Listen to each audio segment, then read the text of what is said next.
de ángeles cantan a ti.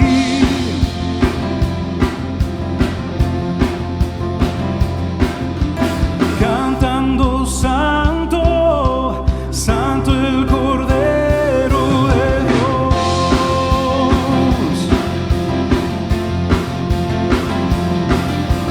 Eres hermoso, Jesús,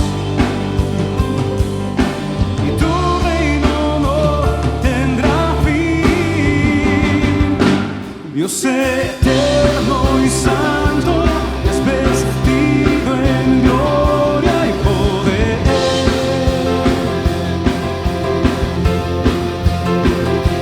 Nombre sobre todo, salvación, justicia y amor.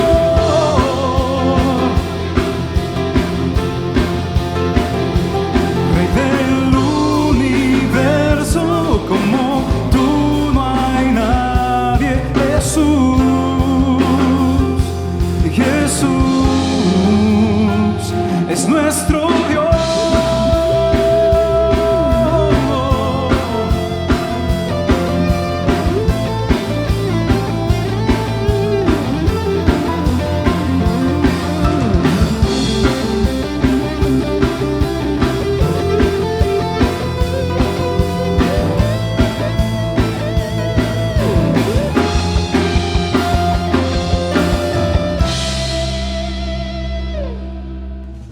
Un pueblo con visión, amor y devoción, capaz de transformar a toda nuestra nación.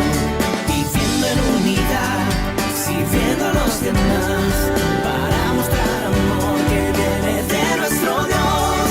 Centro Cristiano Filadelfia. Hola amigos y familia, qué gusto volver a saludarlos en este estudio que estamos teniendo acerca de los últimos tiempos. Pues es una bendición poder tener la palabra de Dios y poder ir revisando en ella lo que Dios planea hacer, porque hay un papel que nosotros como creyentes, como iglesia en Jesucristo, necesitamos desarrollar. No se trata únicamente de llenarnos de información, no se trata solo de saber qué viene después, simplemente por curiosidad, pero es muy importante para nosotros, especialmente la iglesia de Cristo hoy, saber cuál es nuestro papel, qué nos toca hacer, por qué las profecías están escritas en la palabra de Dios y están disponibles para nosotros el día de hoy. Es muy importante que entendamos. Y en esta ocasión vamos a continuar. Hemos estado platicando acerca de los eventos de los últimos tiempos, hemos estado hablando acerca del arrebatamiento de la iglesia, hablamos un poco también de la naturaleza de ese evento, por qué es diferente el arrebatamiento a la segunda venida. Platicamos también un poco acerca de la batalla de Ezequiel 38 y 39. Hemos estado hablando de diferentes cosas de la gran tribulación. Bueno, la semana 70 de Daniel fue el último de los temas que hablamos. Y el día de hoy vamos a referirnos a un tema que que causa mucha curiosidad a muchas personas, pero que, como les dije anteriormente, lo vamos a ver para saber qué necesitamos hacer, cuál es nuestro papel como iglesia hoy en día. Y tiene que ver con el anticristo o la bestia, como le llama la Biblia en diferentes lugares. Vamos a ver qué tenemos que ver nosotros, si, como hemos estudiado, la iglesia va a ser llevada antes de muchas situaciones que se van a dar en el futuro. ¿Por qué? ¿Qué relación hay? ¿Por qué debemos de saber un poco acerca de este personaje y específicamente, ¿verdad? ¿Cuál es nuestro papel? ¿Qué debemos hacer nosotros? Pues para empezar vamos a ver que el único que utiliza la palabra anticristo en toda la Biblia, el único de los escritores, es precisamente el apóstol Juan. Él escribe sus cartas en Primera de Juan, capítulo 2, versículos, pues desde el 18 empieza a hablar, en el versículo 22 también, después en el capítulo 4 y versículo 3 vuelve a utilizar esta palabra, y en la segunda carta, en el capítulo 1 y versículo 7, vuelve a utilizarlo, aunque en algunos casos lo hace de forma singular, en otros de forma plural, y parece que nos muestra al menos dos facetas de este título, y uno tiene que ver con una persona y otro tiene que ver con un espíritu. Dice, vamos a leer algunos de estos versículos. En Primera de Juan 2:18 dice: hijitos, ya es el último tiempo, y según vosotros oísteis que el anticristo viene, así ahora han surgido muchos anticristos. Por esto conocemos que es el último tiempo. Salieron de nosotros, pero no eran de nosotros, porque si hubiesen sido de nosotros, habrían permanecido con nosotros, pero salieron para que se manifestase que no todos son de nosotros. Y más adelante, en el versículo 22, dice: ¿quién es el mentiroso, sino el que niega que Jesús es el Cristo? Este es el anticristo, el que niega al Padre y al Hijo. Todo aquel que niega al Hijo tampoco tiene al Padre. El que confiesa al Hijo tiene también al Padre. En el capítulo 4, en el versículo 3, específicamente, desde el versículo 2 dice también Juan: en esto conoced el Espíritu de Dios. Todo espíritu que confiesa que Jesucristo ha venido en carne es de Dios. Y todo espíritu que no confiesa que Jesucristo ha venido en carne no es de Dios, y este es el espíritu del anticristo, el cual vosotros habéis oído que viene y que ahora ya está en el mundo. Esto lo está escribiendo Juan antes de morir, muy probablemente antes del año 100 después de Cristo, y para ese momento Juan está diciendo que el espíritu del anticristo ya estaba en el mundo. En su segunda carta, Juan en el capítulo 1 y versículo 7 dice: porque muchos engañadores han salido por el mundo que no confiesan que Jesucristo ha venido en carne. Quien esto hace es el engañador y el anticristo. Así que vemos que el apóstol Juan está refiriéndose de una doble manera a este título. Es claro que se está refiriendo a un espíritu, el espíritu de cualquiera que se opone a la verdad de que Jesús es el Cristo, el Hijo de Dios. Claramente la Biblia nos dice: ¿quién es el mentiroso sino el que niega que Jesús es el Cristo? Y dice categóricamente en el versículo 22, primera de Juan 2:22, este es anticristo. Y podemos ver que desde el tiempo en el que Juan estaba escribiendo, se estaba moviendo ya este espíritu contrario a Cristo, este espíritu que negaba la deidad de Jesús en la tierra. También habla de un anticristo individual o de personas que se oponen al Señor. Y también les llama así: han surgido, dice, muchos anticristos, gente que se oponía, que incluso estos mismos versículos dicen estaban dentro de la iglesia, pero nunca tuvieron realmente la verdad injertada en sus corazones. Por eso salieron de entre la iglesia y se opusieron a la verdad de que Jesús es el Cristo. Ahora, esto es muy interesante cuando empezamos a relacionar lo que dicen otras partes de la Biblia acerca de este mismo personaje. Por un lado, sabemos, es un espíritu que se mueve y que se opone al Señor Jesucristo, a reconocerle como el Hijo de Dios. Ese espíritu estaba moviéndose desde este tiempo de Juan. Seguramente sabemos, se está moviendo hoy en día. Durante toda la historia, desde ese día, desde ese momento, se ha estado manifestando esta idea de que Jesús no es el Hijo de Dios. Ahora, eso no es nuevo, aunque hoy lo vemos en la Biblia que no es nuevo.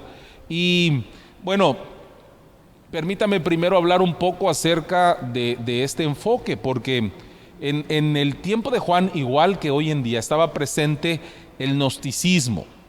El gnosticismo es una creencia, es una filosofía, una corriente de pensamiento que sostenía y sostiene que todo lo espiritual, que todo espíritu es bueno y que toda carne es mala. Y además creían que el bien y el mal no pueden existir juntos, como tampoco el espíritu y la carne. Por lo tanto, decían los gnósticos en aquel tiempo, y es la misma mentira, pero hoy en día disfrazada con otro tipo de nombres, ellos decían que al ser Dios un espíritu, no podía morar en Jesús en su cuerpo de carne, contrario a lo que dice la palabra de Dios. El libro de Hebreos nos dice claramente que Dios le preparó un cuerpo a su Hijo para que viniera a esta tierra. Así que los gnósticos decían que Jesús, siendo un hombre, teniendo carne y por lo tanto siendo malo, no pudo haber sido sin pecado y no pudo haber calificado para ser nuestro redentor, aquel que nos rescatara. Ellos insistían y hoy siguen insistiendo que el camino a la salvación no era la fe en el sacrificio de nuestro Señor Jesucristo, sino más bien el logro, el alcance progresivo del conocimiento espiritual secreto, que no es otra cosa más que ocultismo. Y esto es la base donde muchos pensamientos, muchos grupos que hoy existen sobre la tierra y que son famosos, sobre estos pensamientos ellos han basado su ideología. Y es triste ver que aún muchos creyentes no se dan cuenta de lo que hay detrás de este esfuerzo por negar la deidad de Jesucristo. Ahora, la declaración de Juan es asombrosa porque él dice claramente, si hubieran sido de nosotros, se hubieran quedado con nosotros, pero salieron para que nos diéramos cuenta que no todos los que están con nosotros son nuestros. Si estas personas que proponían esta idea del gnosticismo verdaderamente hubieran sido nacidos de nuevo, si verdaderamente hubieran tenido a Jesucristo, en algún momento hubieran aceptado la verdad del Señor en su corazón, el Evangelio del Señor, no habrían comenzado a propagar esa falsa enseñanza. Su conocimiento de la verdad les hubiera impedido hacerlo. El hecho de que estaban haciéndolo desde ese momento, pues demuestra que en realidad nunca habían creído a la verdad. Así que tenemos al espíritu del anticristo mostrándose desde ese tiempo ya, oponiéndose, inyectando en estas personas la falsa enseñanza de que Jesús no podía ser Dios y pues llevándolos en un razonamiento extraviado acerca de esto. Esto todavía se da hoy en día.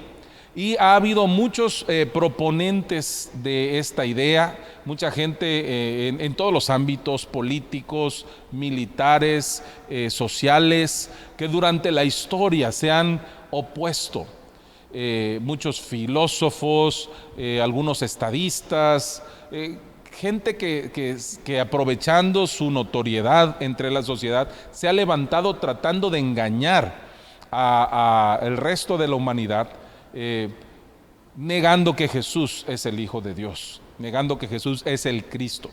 Pero además también han surgido personas que en la historia se han autodenominado Cristos o ungidos por Dios. Y bueno, no es el propósito de esta lección enumerarlos ni recordar lo que han hecho, pero seguramente usted ha escuchado y sabe de personajes que han llamado, que han querido tener ese título, ¿verdad? Hasta hace unos cuantos años por ahí había un personaje que todavía en Latinoamérica se hacía llamar así, Jesucristo en carne. Terrible que eso exista, pero La Biblia nos anticipó todo esto. La palabra de Dios nos habla de esto y nos advierte para que nuestros ojos estén bien abiertos y estemos alertas y no caigamos ni permitamos que algunos de nuestros hermanos que tal vez están comenzando a seguir a Jesús caiga también en estas mentiras. Por otro lado, la persona en el carácter individual, a quien nosotros le llamamos anticristo, también tiene otros títulos u otros nombres en la Biblia. Por ejemplo, en el Apocalipsis, Juan habla acerca de este personaje y le llama la bestia en el Apocalipsis. El apóstol Pablo también habla de él y le refiere de forma particular en el libro de Segunda Tesalonicenses, en el capítulo 2, como el hombre de pecado. Y vamos a hablar un poco acerca de esto también para tener una referencia un poco más clara. Y a continuación veremos cuál es nuestra relación y nuestra obligación como iglesia. Dice Pablo: pero con respecto a la venida de nuestro Señor Jesucristo y a nuestra reunión con Él, os rogamos, hermanos, estoy en 2 Tesalonicenses 2, a partir del versículo 1, os rogamos, hermanos, que no os dejéis mover fácilmente de vuestro modo de pensar, ni os conturbéis ni por espíritu, ni por palabra, ni por carta como si fuera nuestra, en el sentido de que el día del Señor está cerca. Nadie os engañe en ninguna manera, porque no vendrá sin que antes venga la apostasía. La palabra apostasía quiere decir salir o dejar una ubicación o un lugar o un estado que antes se tenía. Dice: y se manifieste el hombre de pecado, el hijo de perdición, el cual se opone y se levanta contra todo lo que se llama Dios o es objeto de culto, tanto que se sienta en el templo de Dios como Dios, haciéndose pasar por Dios. ¿No os acordáis que cuando yo estaba todavía con vosotros os decía esto? Y ahora vosotros sabéis lo que lo detiene, a fin de que a su debido tiempo se manifieste. Porque ya está en acción el misterio de la iniquidad, solo que hay quien al presente lo detiene hasta que él a su vez sea quitado de en medio. Y entonces se manifestará aquel inicuo, a quien el Señor matará con el espíritu de su boca y destruirá con el resplandor de su venida. Inicuo cuyo advenimiento es por obra de Satanás, con gran poder y señales y prodigios mentirosos, y con todo engaño de iniquidad para los que se pierden, por cuanto no recibieron el amor de la verdad para ser salvos. Por esto Dios les envía un poder engañoso para que crean la mentira, a fin de que sean condenados todos los que creyeron a la verdad, todos los que no creyeron a la verdad, sino que se complacieron en la injusticia. La Biblia nos enseña también algunas características de este personaje que se va a levantar, como ya habíamos mencionado en alguna lección anterior, que se va a levantar durante los últimos 7 años de la historia de la humanidad. Al principio como un hombre que traiga solución, que traiga paz, que tenga respuestas a los problemas que el mundo va a estar afrontando. Pero la palabra de Dios nos dice, como vimos en la lección anterior, que a la mitad de esos últimos 7 años, es decir, 3 años y medio después de que sea notorio ante la sociedad, que se muestre ante la sociedad, va a tomar el poder, se va a hacer de todo el poder en toda la tierra y va a demandar para sí mismo la adoración, como si Él fuera Dios. En la lección pasada vimos un poco acerca de un hombre que se llamó Antíoco Epífanes, que antes de que viniera el Señor Jesucristo había pues hecho algo terrible en el templo en aquel entonces, entrando hasta el lugar más santo del templo, sacrificando un animal, un cerdo allí, erigiendo una estatua de su Dios, y lo cual en ese tiempo fue conocido como la abominación que desola. Y Cristo habló de que vendría una nueva abominación desoladora, que se volvería a dar algo así. Y es precisamente con este personaje del que estamos hablando hoy, que todo esto se va a repetir, que todo esto se va a dar. La Biblia dice que se va a oponer a Dios, que se va a levantar en contra de Dios y se va a hacer pasar por Dios. Entonces tenemos el espíritu del anticristo, que ya estaba en acción desde que Juan estaba escribiendo, y tenemos a la persona que algunos le conocen como el anticristo, aunque tal vez sería un poco más exacto llamarle la bestia o el hombre de pecado, como se le conoce aquí en este pasaje. Y dice la Biblia, dice claramente la palabra de Dios, que una vez que este hombre esté en el poder, las cosas van a cambiar terriblemente. La maldad va a soltarse por toda la tierra de una forma que nunca se ha visto. Si usted y yo hoy nos sorprendemos por los alcances que tiene la maldad, lo que viene en el tiempo en el que este hombre tenga el poder sobre la tierra va a ser terrible. El apóstol Juan, a partir de Apocalipsis 13, empieza a hablar acerca de este hombre.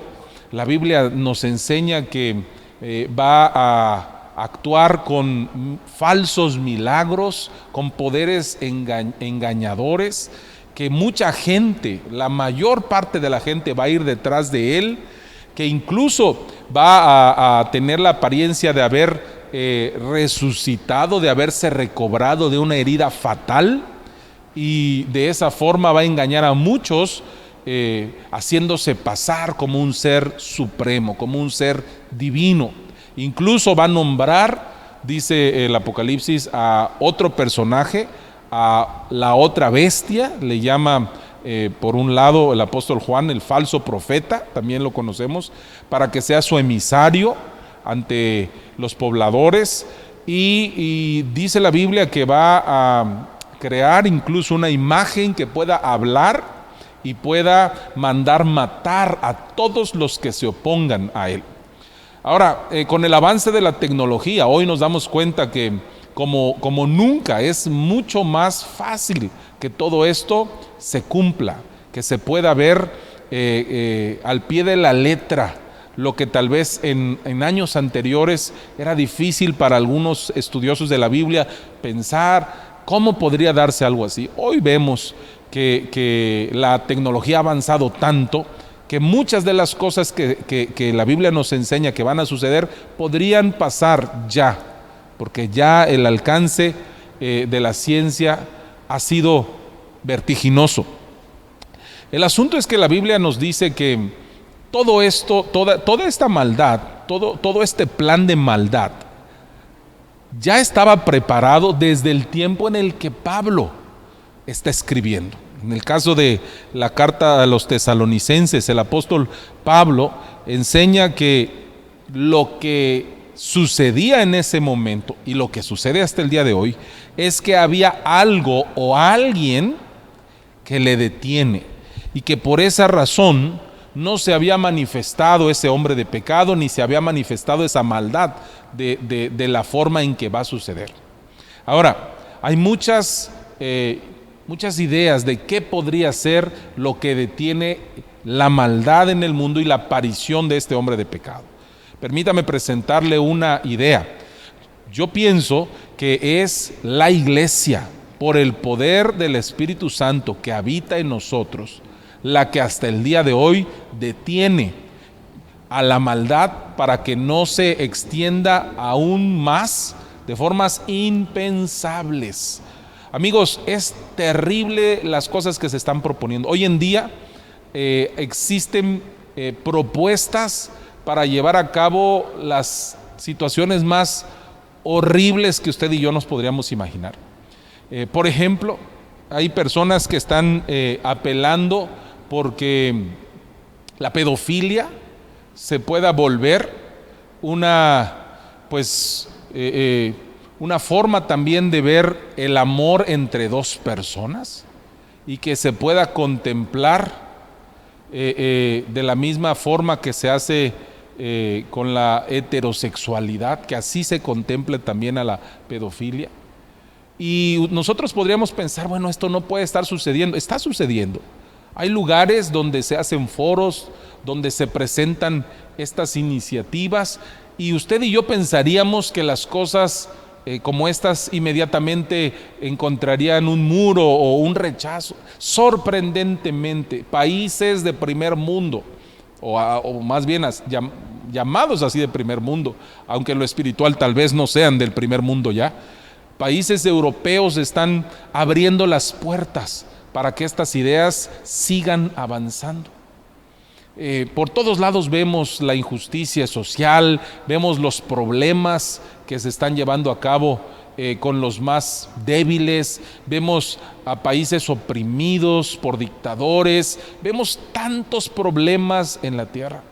Pues yo quiero decirle algo, si la iglesia no estuviera presente, si hoy en día la iglesia no estuviera aquí, ya hubiera sido levantada por el Señor, el panorama de esta tierra sería totalmente devastador, como va a suceder durante la gran tribulación. Personalmente creemos que es el Espíritu Santo en la iglesia quien detiene todo esto, porque cuando la iglesia ora, cuando la iglesia toma una participación activa en medio de esos problemas, hay una intervención de parte de Dios. La Biblia dice, el Señor nos ha mandado a someternos a Dios, resistir al diablo, y Él ha dicho que el diablo huirá de nosotros. Así que cuando la iglesia se somete a Dios y resiste a Satanás, Satanás tiene que dar pasos hacia atrás. Por eso es que toda esa maldad no se ha desplegado ya sobre este planeta. Pero es interesante ver en el versículo 7, 2 Tesalonicenses 2:7, que desde ese momento también, no solo Juan, pero también Pablo nos muestran que el plan entero en contra de Cristo, en contra de la obra de Cristo, en contra de la iglesia, en contra de Dios, estaba ya inmediatamente después de que el Señor se fue, ya fue puesto en marcha. Dice el versículo 7, porque ya está en acción el misterio de la iniquidad.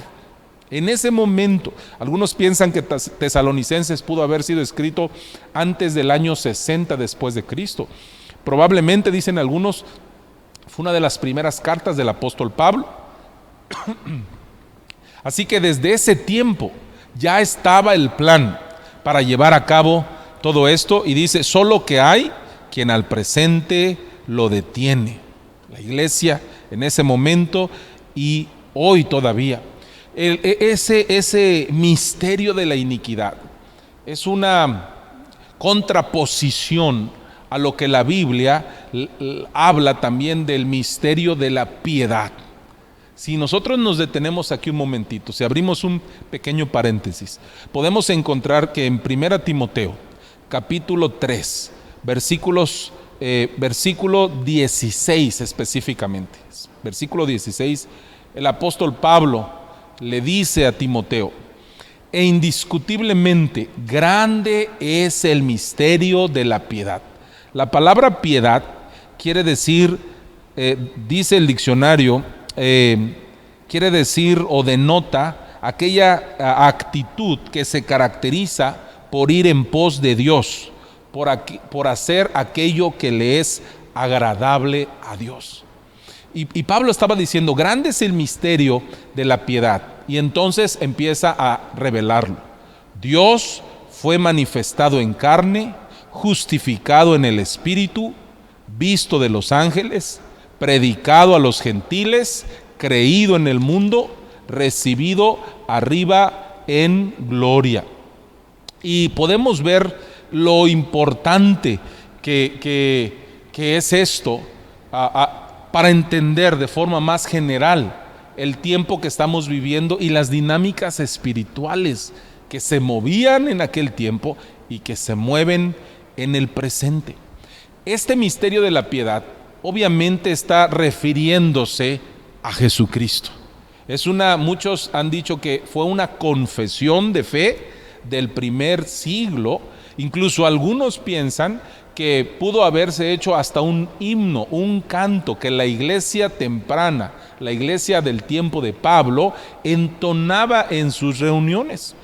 Es muy claro lo que dice aquí. Y este misterio es grande, el misterio de la piedad es grande, no porque sea un enigma que no se puede conocer, sino porque está oculto para el hombre natural, pero es revelado al corazón de los creyentes. Y no es una filosofía, sino es más bien una persona, la persona de Jesucristo. El misterio de la piedad, de aquello que se entrega a Dios, del que es devoto y agradable a Dios. ¿Sabe que cuando en el Génesis el hombre fue creado por Dios, fue creado perfecto? El hombre agradaba a Dios en todas las formas, porque Dios lo había hecho perfecto. Pero cuando el hombre le da la espalda al Señor y permite que el pecado entre en su vida y que corra por toda la raza humana, se acabó ese estado de perfección y se acabó también esa capacidad del hombre de poder agradar al Señor desde dentro. Cuando Jesús viene y restaura a través de su sacrificio en la cruz del Calvario la perfecta unión entre Dios y los hombres, que viene a nosotros por la fe en Él, la fe en el sacrificio de nuestro Señor Jesucristo. Cuando Él restaura eso, nosotros volvemos a recuperar ese estado de piedad, donde podemos entregar nuestra vida al Señor y hacer lo que le es agradable, como lo hacía Jesús. Jesús hacía todo lo que a Dios le agradaba. En Juan 8:29 dijo el Señor: el que me envió está conmigo, no me ha dejado, porque yo siempre hago lo que a Él le agrada. Hoy en día usted y yo tenemos la capacidad también de entregar nuestra vida en sacrificio agradable a Dios todos los días. Y eso no es mérito nuestro. Nosotros recibimos la posibilidad de entregar nuestras vidas de forma agradable al Señor, precisamente porque Cristo ya vino a nosotros. Así que ese misterio de la piedad fue revelado en Cristo. Dios se manifestó en carne, dice el pasaje. Pues Cristo es el Hijo de Dios que vino en carne. Jesús dijo: el que me ha visto a mí, ha visto al Padre. Fue justificado en el Espíritu, dice la palabra de Dios. Fue declarado justo por el poder del Espíritu Santo, como lo demuestran sus obras. Fue visto de los ángeles. Jesús estaba constantemente bajo observación.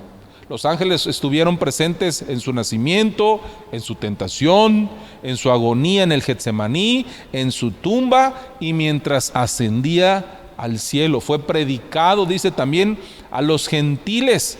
Es otra forma de decir que fue predicado a todas las naciones. Dios ordenó que las buenas noticias de que Jesucristo es el Salvador del mundo fueran llevadas a todas las naciones. Y fue creído en el mundo. En todas partes donde se ha predicado acerca de Jesucristo, hay gente que viene a Él con la fe que solo trae vida eterna y salvación para nuestras almas. Y finalmente fue recibido arriba en gloria, refiriéndose a la ascensión de nuestro Señor después de la resurrección. Pero esto lo traemos a colación porque es aquí en 2 Tesalonicenses 2:7 donde encontramos lo que el diablo presenta para ir en contra del misterio de la piedad. Dios trajo la piedad en la forma de su Hijo, la vida de Dios en la forma de su Hijo, revelada a todos los hombres a través de la fe.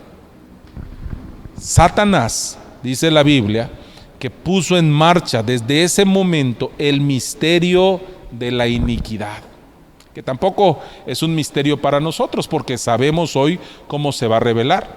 Dice la Biblia que el advenimiento, la venida de este hombre terrible es por obra de Satanás. Es Satanás quien le va a poseer, es Satanás quien va a llevarle a perseguir primeramente al pueblo de Israel y después a todos los que se opongan a su idea de que Él es Dios y de que Él tiene que ser adorado como Dios, como lo vemos en el libro de Apocalipsis. En otro momento vamos a explicar un poco más acerca de eso.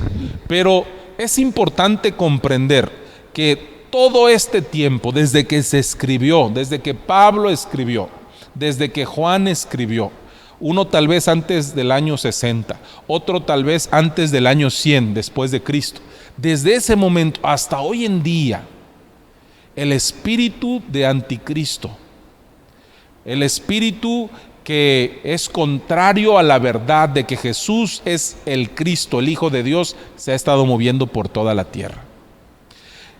Es evidente durante todo este tiempo que se han levantado falsos cristos, personajes, seres humanos que han querido atribuirse divinidad y han querido ser reconocidos por los demás. Y finalmente que se va a levantar un hombre en particular, poseído por el diablo, para llevar a cabo todo lo que la Biblia nos dice aquí, aunque también la Biblia nos dice que el Señor le matará con el espíritu de su boca y le destruirá con el resplandor de su venida. Qué importante es entender todo esto. Hay muchas más características que podríamos hablar acerca de este personaje, aunque no vamos a ahondar mucho en ello. Por ejemplo, el profeta Daniel, en las profecías que vimos en la lección anterior, nos habla un poco también acerca de este personaje y nos dice que no hará caso del amor de las mujeres, que no honrará al Dios de sus padres. Por esa razón, algunos piensan que necesariamente tiene que venir de una ascendencia judía y que probablemente no va a ser un hombre que pues haga caso de las mujeres, como es lo natural y lo normal.